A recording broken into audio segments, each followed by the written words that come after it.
ముద్రగడ పద్మనాభం గారు వైఎస్ఆర్సీపీ పార్టీలో చేరుతున్నారని 100 కథనాలు.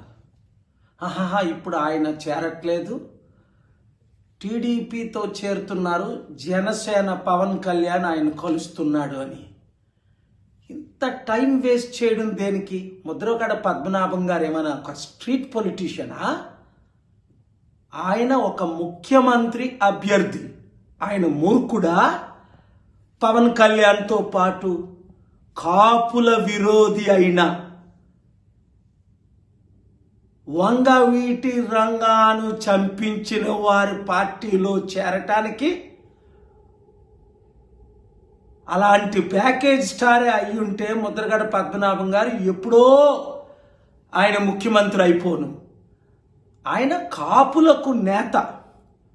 ఈవెన్ నేను కాపుగా బీసీగా ఆయనకు మద్దతు ఇస్తాను. ఇప్పుడు కానీ ఆయన ప్రజాశాంతి పార్టీలో చేరితే 100 సీట్లు గెలవడం ఖాయం.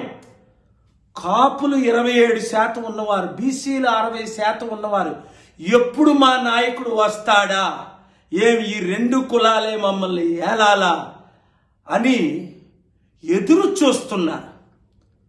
కనుక ముద్రగడ పద్మనాభం గారు మీరే డైరెక్ట్గా మాట్లాడి, నేను టీడీపీలో చేరట్లేదు, ప్యాకేజ్ స్టార్ పవన్ కళ్యాణ్ జనసేన పార్టీలో నేను చేరితే ఆయన కాపులందరినీ మరలా తెలుగుదేశం పార్టీలో చేరితే ఇంకా కాపులకేముంది?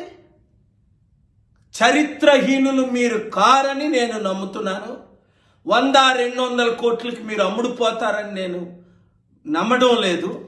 రండి, కలిసి పనిచేద్దాం, బీసీలకు కాపులకు రాజ్యాధికారం తీసుకొద్దాం.